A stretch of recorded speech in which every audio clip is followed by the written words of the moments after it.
Bienvenidos, muy buenas tardes. Vamos ya a la Plaza de Mayo. Las imágenes que tenemos allí tienen que ver con lo que ocurre a 9 meses de haber comenzado el gobierno neoliberal de Macri. 400 carpas contra el ajuste de Macri.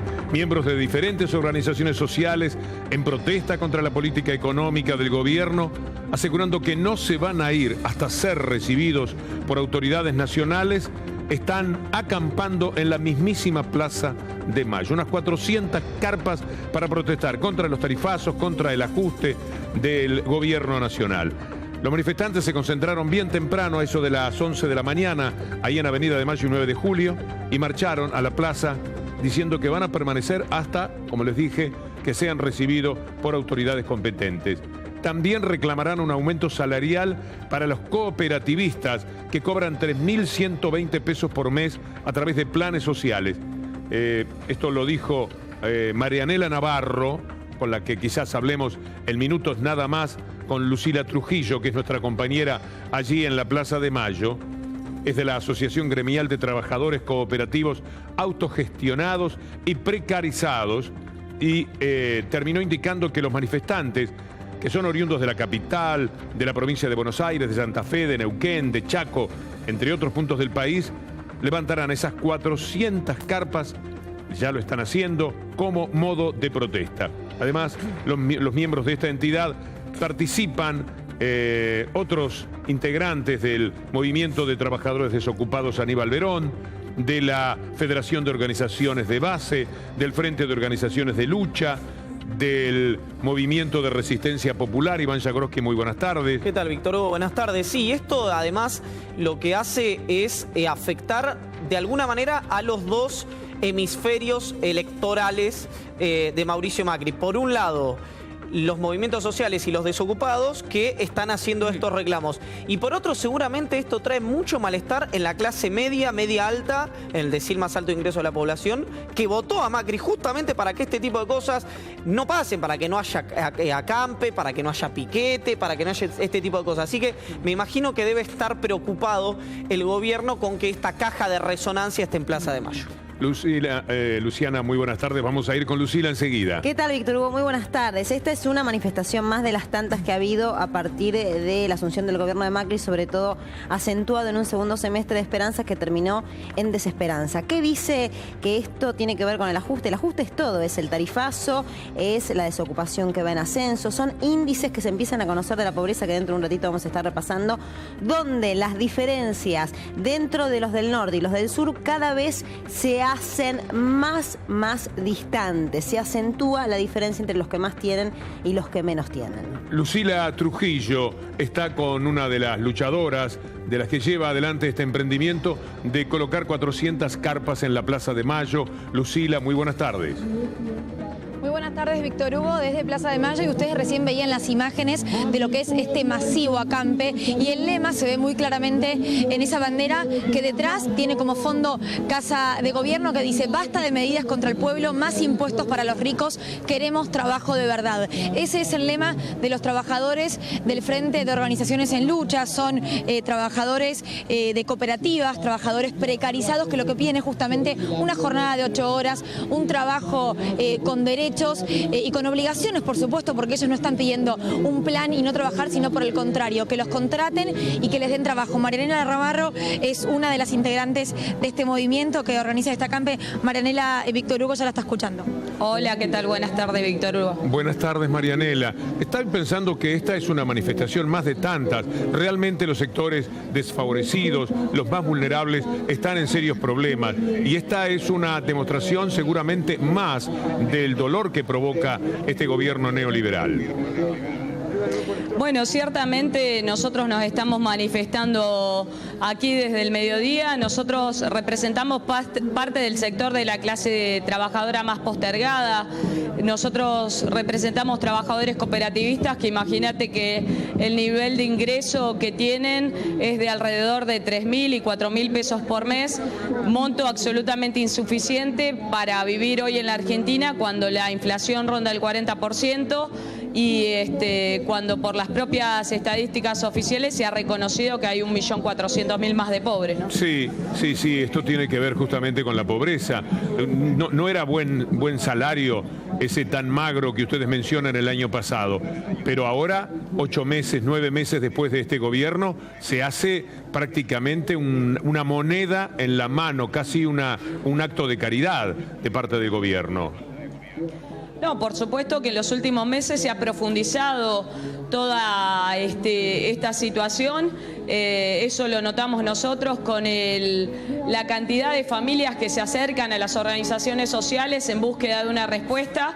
Y entendemos que así como no se dan soluciones concretas a todo nuestro sector y a las grandes mayorías, por otro lado se implementan medidas económicas y políticas que van en el camino de beneficiar a los sectores concentrados, van en el camino de entregar la soberanía de nuestro país y obedece a todo un perfil de este gobierno en donde directamente son los grupos económicos y los sectores empresariales los que dirigen la jefatura de gabinete. Marianela. Y como contracara, sí. ¿Qué tal? Buenas tardes, Iván Jagroski. Yo hablaba y veía en los comedores que lo que planteaban era que se había multiplicado la cantidad de gente que iba a pedir comida en relación, por ejemplo, al año pasado, que es la cifra más reciente que tenemos. Las demandas que ustedes están recibiendo, recogiendo lo que decías anteriormente, digamos, ¿disminuyeron en ese sentido? ¿Hay demandas de primera generación, por decirlo de algún modo? Bueno, en realidad las demandas en los barrios populares ha aumentado, digamos, ¿no? Nosotros que somos organizaciones que venimos organizadas y resistiendo desde mediados de los 90 hasta acá y que hemos visto pasar numerosos gobiernos, no pensábamos que íbamos a volver a la situación de tener que reclamar la comida y ciertamente hoy hay muchas familias que se acercan a las organizaciones sociales a buscar un plato de alimento para sus hijos, hay una nueva camada de jóvenes que no tiene ningún futuro en este país, que no trabaja ni estudia y que lo único que se ofrece del Ministerio de Trabajo son programas de empleo que tienden a precarizar más a los trabajadores jóvenes y a legalizar de alguna manera toda una situación de flexibilización laboral. Entonces, como organizaciones sociales que tenemos una trayectoria de resistencia, pensamos que hoy tenemos que estar en la calle para enfrentar las políticas de ajuste y, en definitiva, defender los intereses de la patria y los intereses de las grandes mayorías, ¿no? Marianela, ¿hasta cuándo van a estar? Nosotros tenemos la determinación y la decisión entre todas las organizaciones de permanecer aquí todo el tiempo que sea necesario. Nos hemos organizado con distintos grupos que van a ir rotando a través de todos los días que estemos aquí. Y esperamos que haya algún grado de sensibilidad por parte de las autoridades nacionales a los fines de recibir no solo nuestra organización, sino al conjunto de las organizaciones sociales que también representan a los trabajadores precarizados y poder construir una agenda que aborde la solución de fondo a la grave situación que tenemos. ¿Cómo se organizan? ¿Cómo consiguen comer? ¿Cómo van al baño? Porque les esperan seguramente quizás, esta no es gente que sea demasiado sensible, no pensarán ustedes que los van a llamar hoy y les van a decir levanten todo y vengan a charlar, seguramente aquí van a estar algunos días. Ojalá que no, Marianela, pero conocemos el paño. Entonces, ¿cómo se organizan ustedes para todo esto? Bueno, tenemos experiencia en estas luchas. Por tanto, bueno, hay ollas populares ya organizadas, hay carpas, hay tareas distribuidas entre todos los barrios y los respectivos delegados. Y bueno, vamos a permanecer aquí como la única opción que tenemos. No podemos volver a nuestras casas sin ninguna respuesta, porque si no, el destino que tenemos es peor. Sabemos que esto demanda cierto sacrificio, pero lo cierto es que la única manera de recuperar nuestros derechos y todas nuestras conquistas es sacrificándose y estar presente en la calle para hacer escuchar nuestra voz. Así que todas las personas que están desde hace muchos años en estas organizaciones cuentan con esa firmeza y la tenacidad que requiere enfrentarse a un gobierno claramente de corte neoliberal. Nosotros nos quedamos ahí con nuestras cámaras, con Lucila Trujillo, a la que le voy a pedir si tiene algo más para decir. Marianela, muchas gracias por ahora, seguramente volveremos a charlar, pero quiero estar con Sergio Palazzo, uno de los dirigentes sindicales más respetados del momento, que seguramente está mirando con mucha atención lo que está ocurriendo ahí en la Plaza de Mayo. Bienvenido, Sergio. Bien, muchas gracias, y sí, con atención y con dolor. Uno pensaba que esas imágenes no las iba a volver a ver en la Argentina y lamentablemente se están viendo, ¿no? Sí, consecuencia de... Consecuencias de política que, como bien expresaba la compañera cooperativista que hablaba, tienden a favorecer a un sector determinado de la sociedad, que es el sector empresario, en detrimento de los trabajadores, de los que no tienen empleo y de los sectores más vulnerables de la sociedad. Se les fue la mano en la ideología, me parece. Fueron más allá de lo que uno conoce de neoliberalismo. Lo que pasa es que tienen un sistema bastante sofisticado, no es como los 90, ¿no? En los 90 yo siempre digo que eran liberales a lo bruto, venían a saquear el Estado y lo decían. Hoy tienen un blindaje mediático importante que les permite hacer ver quizá a un cierto sector de la sociedad que era como que son medidas irreversibles y que había que tomar. Lo que hay que luchar es por cambiar esa cultura, que la clase media argentina deje de sentirse de que el ajuste era la única salida, porque el ajuste no era la única salida.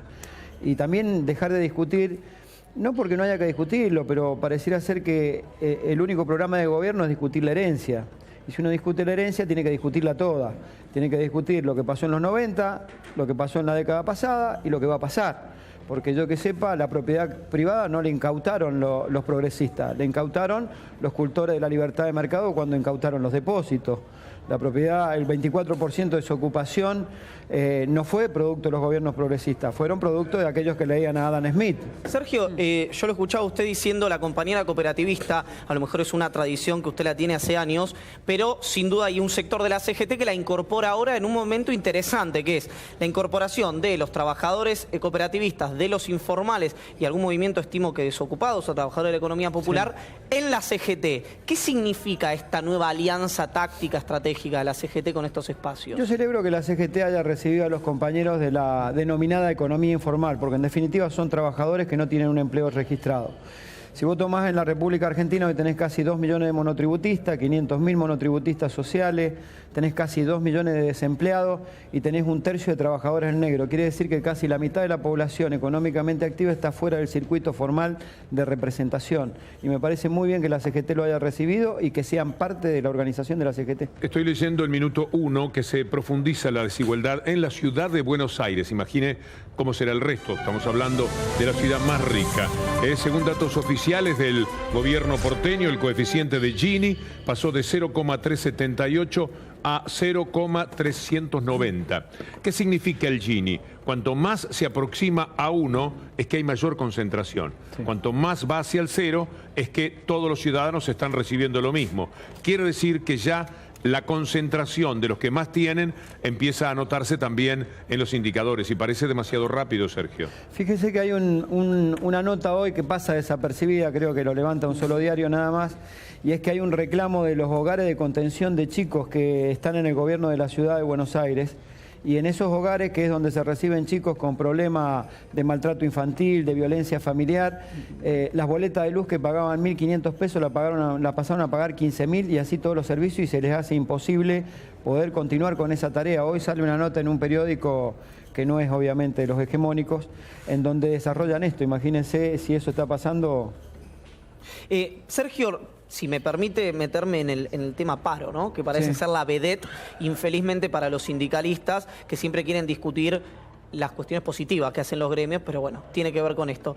¿Qué va a pasar? Porque hoy Schmidt, si Víctor Hugo me permite, lo podemos escuchar a Juan Carlos Schmidt, que hoy habló sobre el paro. Pero me parece que lo condujeron un poco, porque le dieron un dato que no es el mismo que nosotros tenemos respecto a cuánta gente está de acuerdo y no está de acuerdo con el paro. Y en nombre de esto, me parece que Schmidt se afirmó para decir lo que vamos a escuchar. Nos han mandatado para que llevemos adelante un paro nacional de 24 horas. nosotros vamos a completar las tratativas y vamos a tomar la decisión. Tanto en los plenarios anteriores como en las movilizaciones que hubo entre abril y agosto y lo que sucedió en el Comité Central Confederal, no hubo una sola voz que no reclamara que se llevara adelante la protesta. El mes de octubre va desde el 1 hasta el 31. Bueno, estamos al final de la ronda de conversaciones, ¿no? Tiene que haber alguna definición, cosa que hasta ahora no ha sucedido. Estamos teniendo la prudencia para que todo el mundo comprenda las razones de una protesta.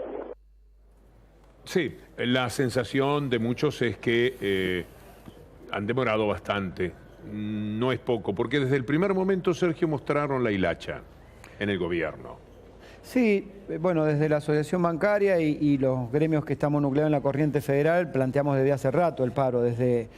Creo que el paro lo tendríamos que haber lanzado después del veto presidencial a la ley antidespido. Quizás hoy de esos 120.000 desocupados que ha reconocido el gobierno, muchos tendrían su empleo si hubiera estado vigente esa ley. Se conformaron con aquella promesa que hicieron los empresarios, tan bueno, dijeron, no, quédense tranquilos, no echamos a nadie. Bueno, es un gobierno que es poderoso con los débiles y débil con los poderosos, porque tuvo la dureza y ese sentido de poder de vetar una ley antidespido que favorecía a los sectores más desprotegidos, pero no le dijo lo mismo al sector empresario que no echara a los trabajadores. Hasta en lo internacional es así, de rodillas ante Gran Bretaña y aparentemente muy firmes, por ejemplo, con gobiernos de nuestra patria grande. Bueno, fue realmente... Yo creo que no son errores del presidente cuando se expresa de esa manera. Yo creo que es su ideología, es su forma de ser, es su pensamiento y la liviandad con la que ha tomado, con lo que ha tomado el tema de Malvinas. Creo que es deshonrar la memoria de tantos argentinos que murieron en Malvinas. Sergio Massa dijo hace un ratito que pidió en realidad que se agoten todas las instancias primero de diálogo antes de llamar a un paro. ¿Para usted se tienen que agotar estas instancias o ya están agotadas? Hay una reunión prevista creo que para esta semana con el ministro, sí, para el 29, con el ministro Prat Gay. Ya jugada la fecha, tenerla no quita nada, pero creo que fue claro el mandato que se le dio a los compañeros de la CGT y era que todos planteábamos la necesidad de una medida de fuerza y ellos saben positivamente que es en el mes de octubre, no puede pasar del mes de octubre. Y estamos más cerca de la posición de Pablo Moyano, que dijo el paro ya está, solo hay que ponerle fecha y se la vamos a comunicar a los compañeros en las próximas semanas, o más cerca de la posición de lo que es la posición dialoguista de la CGT, de agotar instancias antes que eso y que puede no hacerse el paro. No, a ver, la posición claramente es la que sustenta Moyano, nosotros compartimos eso, es más, hemos compartido un espacio hace pocos días, inclusive ante el Confederal, que nos acompañó en una marcha que hicimos de bancarios reclamando apertura de paritarias, y nosotros entendemos que sí, la medida hay que tomarla, y creo que hay razones sobradas, ¿no? 120.000 desempleados formales reconocidos por el gobierno, un salario depreciado con relación a la inflación y la intención presidencial de que no se reabra paritaria, ajuste de tarifas, el impuesto a las ganancias no corregido a pesar de la promesa electoral del presidente eliminarlo. Hay sobrados motivos. Sergio, una pregunta que parecería que me pone en contra del paro, para nada es así. Le tengo miedo al día siguiente al paro, si el mismo se hace. Ya se hizo el paro. Esta gente no va a reaccionar, va a seguir igual. ¿Qué pasos hay luego? Permítame discrepar con usted. A ver. Este es un gobierno que ha cedido ante determinadas presiones cuando corporaciones o sectores lo presionan. Doy dos ejemplos.